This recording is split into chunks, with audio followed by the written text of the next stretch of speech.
Hello friends, कैसे हैं आप सब। उम्मीद करते हैं आप सब अच्छे होंगे और घर पे सुरक्षित होंगे। डाउट फ्री क्लासेस के चैनल पे हमारी जो श्रृंखला चल रही है ज्योग्राफी और हिस्ट्री की, उसमें जो है हिस्ट्री में हम लोग गवर्नर जनरल कंप्लीट कर चुके हैं। आज हम हिस्ट्री का टॉपिक लेते हैं। हिस्ट्री का टॉपिक में हमारा जो चल रहा आज हम ज्योग्राफी का टॉपिक लेते हैं।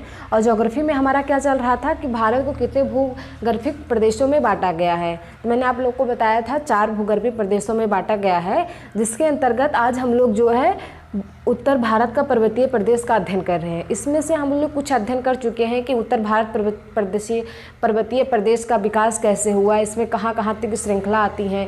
काराकोरम हुआ, काराकोरम श्रृंखला हुई है, बृहद हिमालय, लघु हिमालय, शिवालिक हिमालय, या जितने भी पूर्वोत्तर भारत की जो श्रृंखलाएँ हुई वो किस तरीके से हिमालय पर्वत श्रृंखला से संबंध है, इस सब के बारे में हम अध्ययन कर रहे थे। उसी के क्रम में हम लोगों ने काराकोरम जो श्रृंखला थी उसका अध्ययन किया था और उसमें बताया था ये ट्रांस हिमालय से संबंधित है। ट्रांस हिमालय की एक उप श्रृंखला है और ट्रांस हिमालय की उप श्रृंखला में आता है आपका काराकोरम और लद्दाख। कौन आता है? काराकोरम और लद्दाख। किसमें आता है? ट्रांस हिमालय। इसे ट्रांस हिमालय क्यों कहा गया? क्योंकि इसका विकास जो इसकी उत्पत्ति हुआ है वो हिमालय की उत्पत्ति के पहले हुई थी। ठीक है, हिमालय के उत्पत्ति के पहले हुई थी, इसलिए जो है ट्रांस हिमालय इसका नाम दिया गया, मतलब हिमालय की उत्पत्ति के पहले। इसके जो दो उप श्रृंखला थी, मैंने बताया था काराकोरम और लद्दाख, इसके 2 उप श्रृंखला है।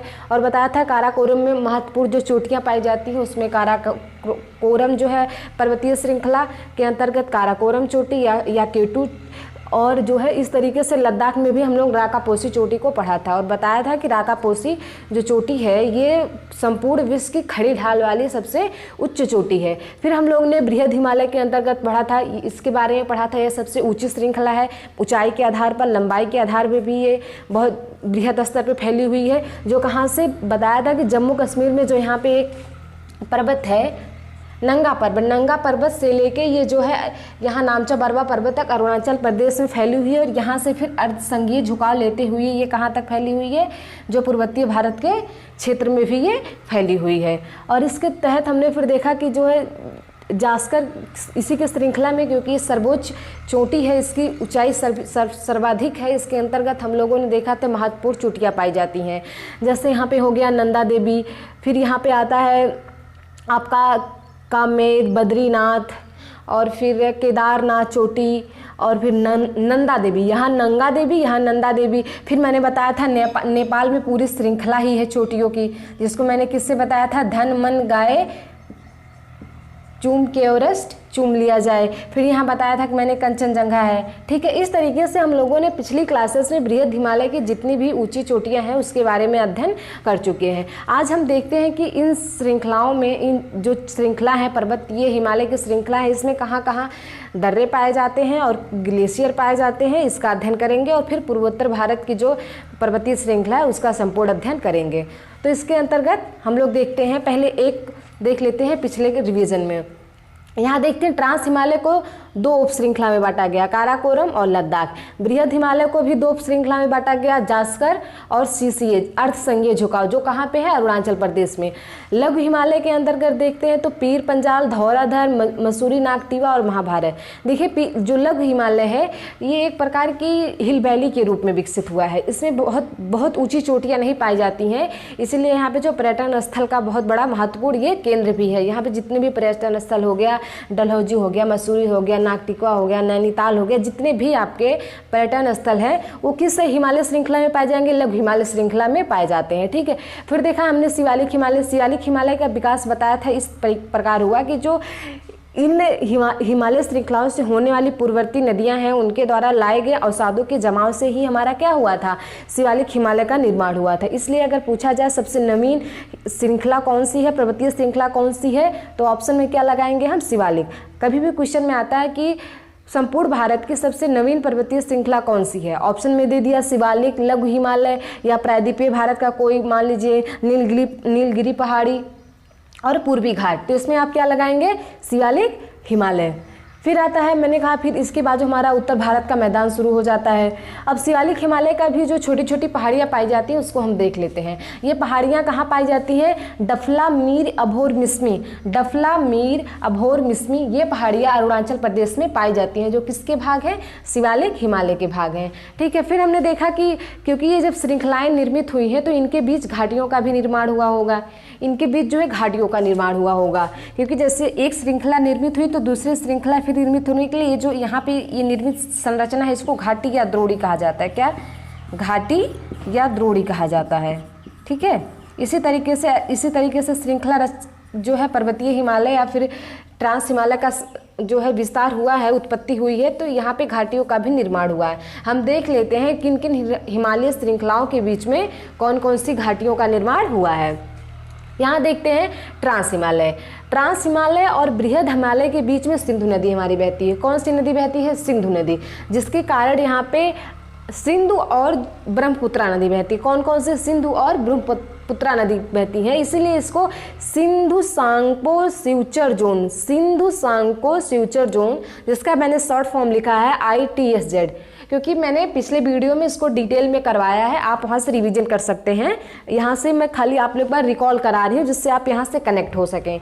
ठीक है, तो सिंधु सांगपो जो ब्रह्मपुत्रा नदी है इसको तिब्बत में सांगपो के नाम से जाना जाता है, इसलिए सिंधु सांगपो शिवचर जोन अर्थात सिंधु और ब्रह्मपुत्रा के नदी के द्वारा निर्मित घाटी या द्रोणी को सिंधु सांगपो शिवचर जोन बताया गया। फिर देखते हैं बृहद हिमालय और लघु हिमालय के बीच में MCT मेन सेंट्रल थ्रस्ट जो है ये घाटी का निर्माण हुआ है, और इसी के बीच में झेलम नदी बहती है। कौन सी नदी? झेलम नदी घाटी बहती है। आप लोगों ने जो है ये इसको क्या कहते हैं, सेब का बहुत अच्छा उत्पादन सुना होगा आप लोगों ने, कहाँ होता है? इसी झेलम नदी के द्वारा एक प्रकार की जड़ोलक मृदा लाई जाती है, इसको करेवा कहते हैं। क्या कहते हैं? झेलम नदी के द्वारा ये एक मृदा लाई जाती है, इसकी जड़ोलक मृदा को करेवा कहते हैं। इसी में जो है सेब की बहुत अच्छी खेती होती है, इसलिए जम्मू कश्मीर का सेब क्या है? कश्मीरी सेब प्रसिद्ध है। ठीक है, तो वो कहाँ पे होती है? जो झेलम नदी द्वारा निर्मित करेवा मिट्टी का क्षेत्र है वहीं पे किया जाता है। ठीक है, फिर आगे देखते हैं हम बृहद हिमालय। ये देख लिया कि इसके बीच MCT मेन सेंट्रल थ्रस्ट जो है किसके बीच में है? बृहद हिमालय और लघु हिमालय के बीच में। आगे देखते हैं हम लघु हिमालय और शिवालिक हिमालय के बीच में MBF। क्या है? MBF, जिसका नाम क्या है? Main boundary fault. Main boundary fault है किसके बीच में? लघु हिमालय और शिवालिक हिमालय के बीच में। इसी प्रकार देखते हैं शिवालिक हिमालय और उत्तर भारत का मैदान, क्योंकि शिवालिक हिमालय के बाद क्या होता है? पर्वतीय श्रृंखला समाप्त हो जाती है, मैदानी क्षेत्र का विकास होने लगता है, तो इसको कौन अलग करता है? HFF Himalayan front fault. Himalayan front fault जो है शिवालिक हिमालय को उत्तर भारत के मैदान से अलग करता है। अब देख लेते हैं जो ट्रांस हिमालय, बृहद हिमालय, लघु हिमालय है, इनकी संरचना में किस प्रकार के पत्थर, कंकड़ पत्थर या संगठन पाया जाता है। तो ट्रांस हिमालय और जो बृहद हिमालय है इसमें ग्रेनाइट और नीस का जो है चट्टानी संरचना पाई जाती है, और वही लघु हिमालय में स्लेट और चूना पत्थर की संरचना पाई जाती है। क्योंकि शिवालिक हिमालय का इनके द्वारा लाए गए अवसादों से निर्माण हुआ है, तो इनके मिश्रित रूप से एक संपीड़ात्मक बालू कंकड़ पत्थर पाए जाते हैं। इसको हम अभी डिफाइन नहीं कर सकते हैं या किस प्रकार का है। इसमें जो है ग्रेनाइट और नीस के क्यांत्री चट्टाने भी मिलते हैं, और जो है स्लेस और चूना पत्थर के भी चट्टाने मिलते हैं। फिर अब यहाँ पे हमने क्या अब देख लेते हैं, क्योंकि पर्वत श्रृंखलाओं के बारे में हमने देख लिया, इनकी चोटियों के बारे में देख लिया, अब यहाँ पे हम दर्रे के बारे में देखते हैं। देखिए कोई भी एग्जाम हो, वनडे एग्जाम हो, स्टेट PCS हो, कोई भी एग्जाम हो, दर्रे से एक क्वेश्चन आपका जरूर आता है। दर्रा से संबंधित एक क्वेश्चन आपका कंफर्म है, और इस ब्लैक बोर्ड पे जितने दर्रे लिखे हैं, अगर आप पूरे के आपको दर्रे याद हैं, क्लियर रूप से पता है कौन से राज्य में स्थित है, तो मैं आप लोगों से दावा कर सकती हूँ कि अगर किसी भी क्वेश्चन में दर्रा से संबंधित क्वेश्चन आता है तो आपका कभी भी गलत नहीं होगा। किसी भी एग्जाम में दर्रे से संबंधित क्वेश्चन आपके छूटेंगे नहीं। लेकिन हाँ, जितना भी दर्रा इसमें लिखा हुआ है आपको अच्छे तरीके से याद होना चाहिए। चलिए आइए देखते हैं हम पहले काराकोरम दर्रा। काराकोरम दर्रा जो कहाँ पे? लद्दाख, क्योंकि जो ये जम्मू कश्मीर राज्य था किस में विभाजित हो चुका है? 2 यूनियन टेरिटरी में विभाजित हो चुका है, जिसमें एक जम्मू कश्मीर और एक लद्दाख। तो इसमें जो है काराकोरम दर्रा लद्दाख में, केपसांग दर्रा लद्दाख में, चार्डिंग ला दर्रा लद्दाख में पाया जाता है। देखिए केपसांग दर्रा से ही सिंधु नदी भारत में प्रवेश करती है। केपसांग दर्रा से ही आपकी सिंधु नदी भारत में प्रवेश करती है। बिल्कुल नया लेटेस्ट क्वेश्चन है। एग्जामिनर का जब भी मूड बदलेगा कि हमें जो है एग्जाम का लेवल टफ करना है, तो तुरंत ऐसे क्वेश्चन को डाल सकता है कि अभी क्योंकि आप लोगों ने सतलज नदी को देखा है कि सतलज नदी जो है किस दर्रे से प्रवेश करती है। ये क्वेश्चन आपका बिल्कुल ट्रेंड में है, पुराना हो चुका है। लेकिन सिंधु नदी केपसांग दर्रा से भारत में प्रवेश करती है, लेटेस्ट क्वेश्चन है, आप इस पर ध्यान देंगे। फिर एक चार्डिंगला दर्रा, ये 3 दर्रा कहाँ पे आपके पाए जाते हैं? ये 3 दर्रा आपके लद्दाख में पाए जाते हैं। फिर हम जम्मू कश्मीर में देख लेते हैं, बनिहाल, जोजिल, बुर्जिला और जो है बनिहाल, जोजिल, बुर्जिला और पीर पंजाल, ये 4 दर्रे आपके कहाँ हैं? जम्मू और कश्मीर में। जम्मू और कश्मीर में पीर पंजाल, बनिहाल, जोजिला और बुर्जिला दर्रा ये आपके जम्मू और कश्मीर में है। इस तरीके से 3 यहाँ 4 यहाँ 7 दर्रे हो गए। ठीक है, अब आगे देखते हैं हम। जम्मू कश्मीर के बाद यहाँ पे आता कौन सा है?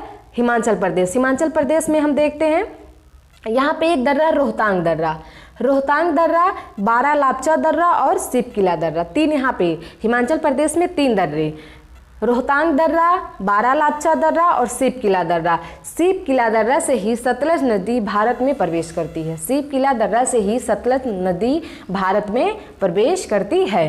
तो ठीक है, इस तरीके से हिमाचल प्रदेश में कितने हो गए? देखिए हिमाचल प्रदेश में 3, लद्दाख में 3, जम्मू कश्मीर में 4। आप ऐड करते जाइए। फिर हम देखते हैं हिमाचल प्रदेश के बाद किस में आते हैं हम लोग? उत्तराखंड में। उत्तराखंड में देखते हैं हम थांगला, मानाला, लिपुलेख और नीतपास। थांगला, मानाला, लिपुलेख और नीतपास, ये 4 दर्रे कहाँ पे हैं? उत्तराखंड में है। ठीक है, तो इस तरीके से 3 दर्रे लद्दाख में, 4 दर्रा आपका जम्मू कश्मीर में और 3 दर्रा हिमाचल प्रदेश में और 4 दर्रा उत्तराखंड में।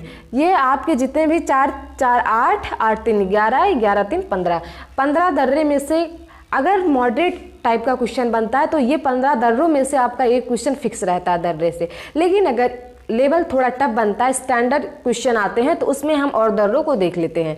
देखिए यहाँ पे फिर आगे चलते हैं। तो ये क्या हमारा सिक्किम है, ये कौन सा है? मैंने आप लोगों से आग्रह किया था या आप अनुरोध समझ लीजिए कि आप लोग भारत का मैप बनाना सीख लीजिए अच्छे से, और मैप के साथ साथ उसमें जो स्टेट हैं उसको आप वहाँ पे स्टेट या यूनियन टेरिटरी को हाईलाइट करके खुद से ही मार्क करके समझ जाइए कि कौन सी टेरिटरी है। जैसे मैंने यहाँ पे बना दिया। अगर आपको ये पता होगा कि हाँ ये हिमाचल प्रदेश का एरिया है तो आप ये समझ जाएंगे, मुझे बताने की ज़रूरत नहीं है कि ये दर्रे कहाँ पे स्थित है। यहाँ आप ये समझ जाएंगे कि उत्तराखंड का एरिया, तो मैंने जो दर्रा का साइन बना दिया तो आप तुरंत समझ जाएंगे ये दर्रा उत्तराखंड में है। इसी तरीके से मैंने आप लोगों को मैप पे जोर दिया था कि आप मैप बनाना अच्छे से सीख लीजिए।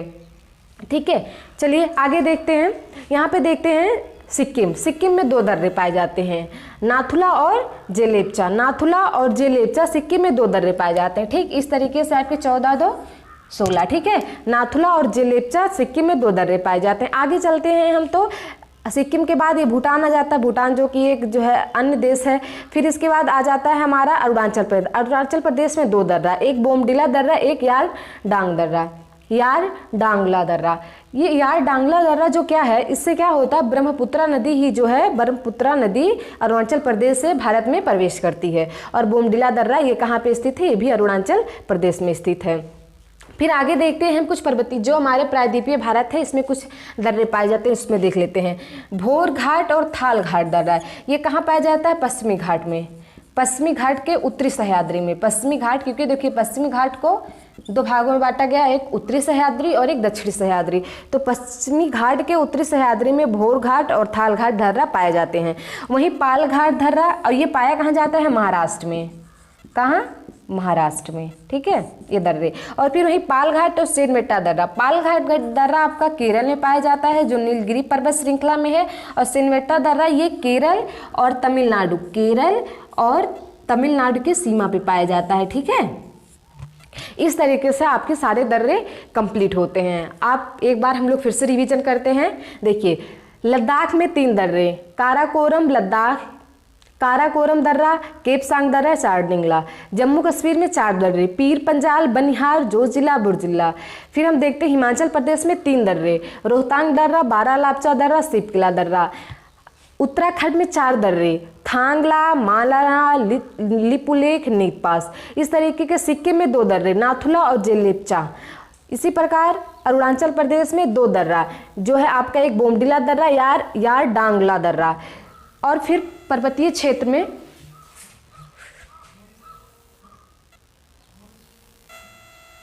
पर्वतीय क्षेत्र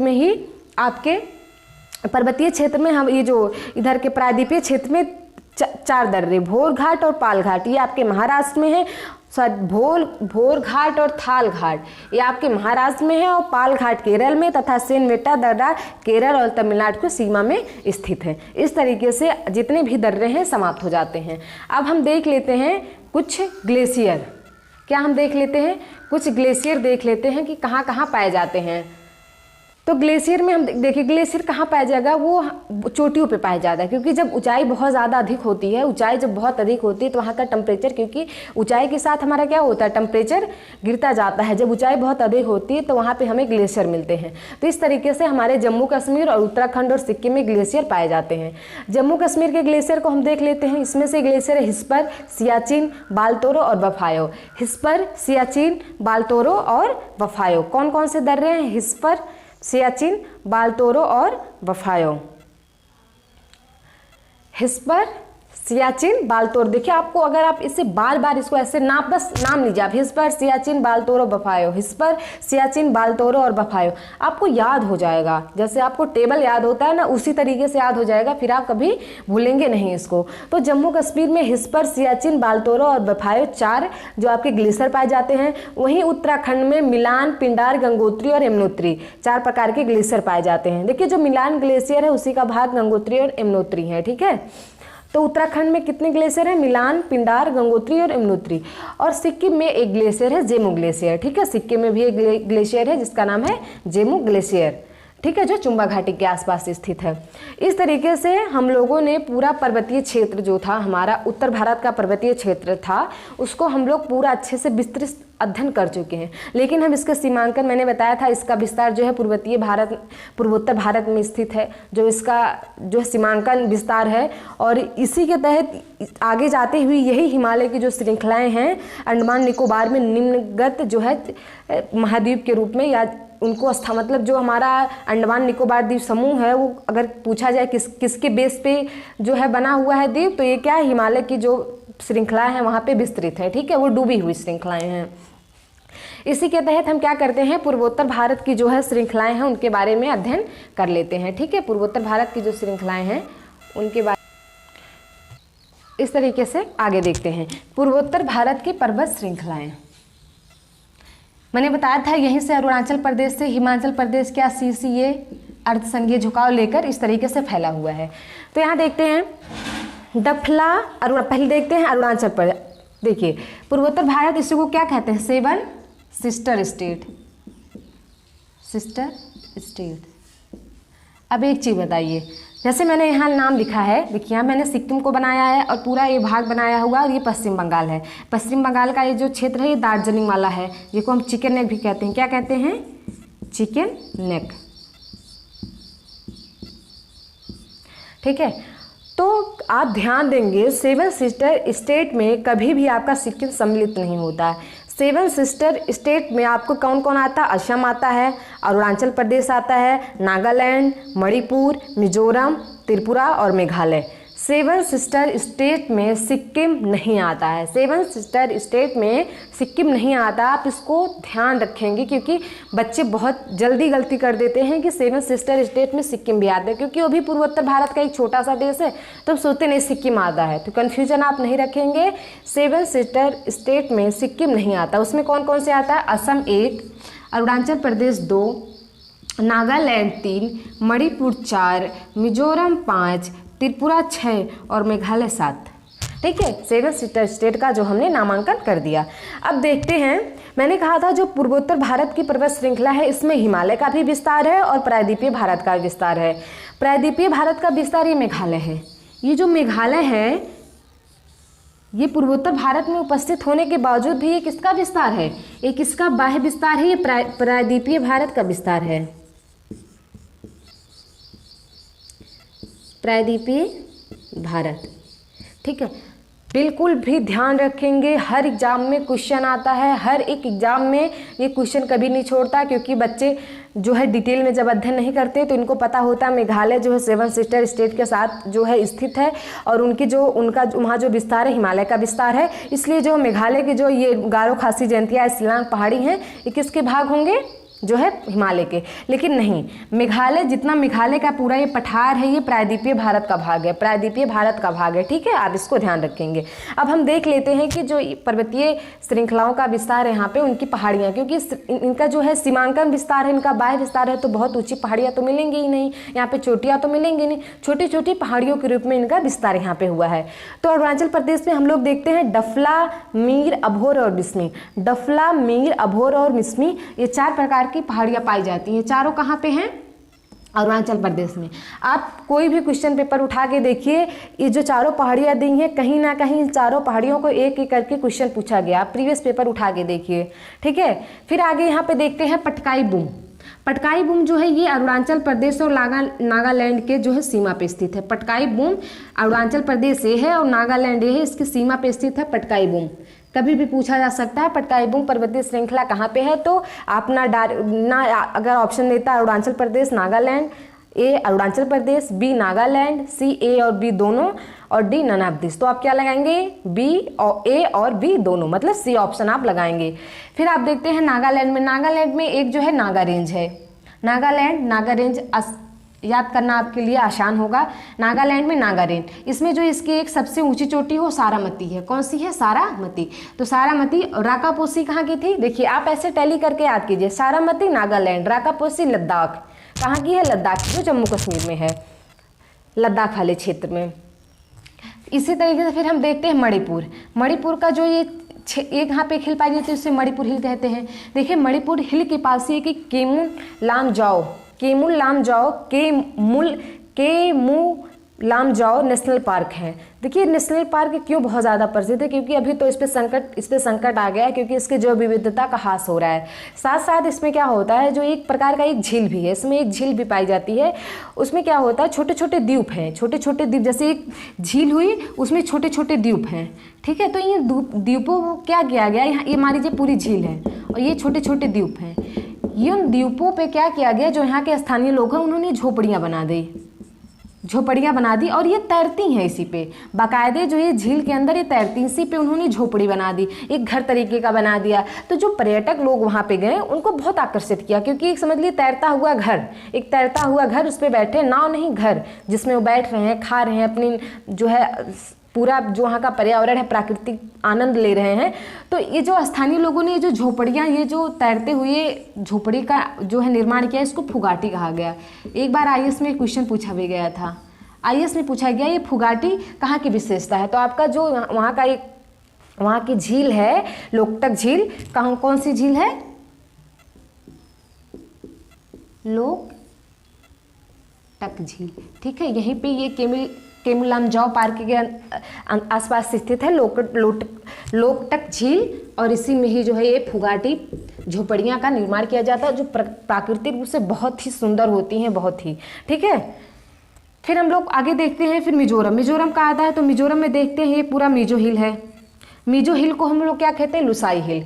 क्वेश्चन पूछा जाता है लुसाई हिल कहाँ पाया जाता है, लुसाई हिल किसका विस्तार है, तो हिमालय का विस्तार है। लुसाई हिल पाया कहाँ जाता है, तो मिजोरम में पाया जाता है। लुसाई हिल पर एक आपकी चोटी स्थित है जिसको हम लोग ब्लू माउंटेन कहते हैं। क्या कहते हैं?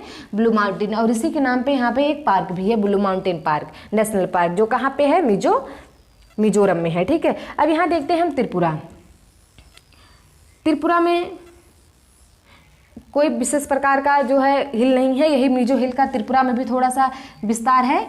ठीक है, लेकिन त्रिपुरा की एक विशेषता है, आप यहाँ देखिए त्रिपुरा ऐसा नहीं लग रहा कि एक तरफ से तो मान लीजिए जो यहाँ पे राज्य सीमा, जो भारतीय राज्य इनसे सीमा साझा करे, लेकिन ये तीनों तरफ से किससे घिरा हुआ है? बांग्लादेश। ये कौन सा देश है? बांग्लादेश से घिरा हुआ है।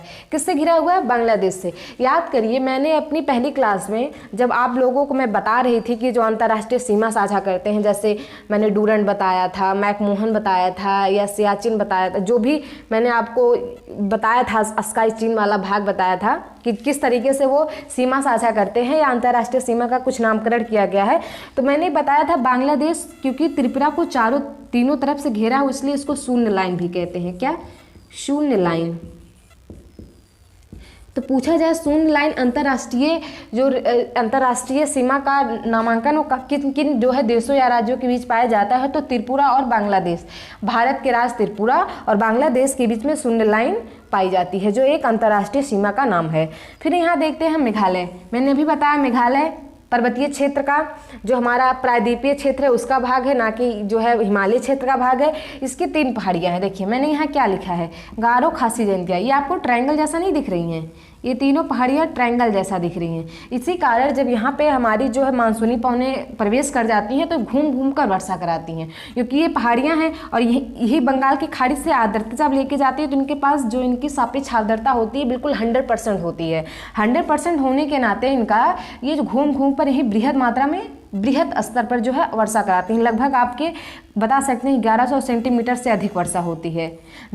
और यहीं पे आपका स्थित है वो क्षेत्र कौन सा? चेरापूंजी और मासिनराम। कौन सा? चेरापूंजी और मासिनराम।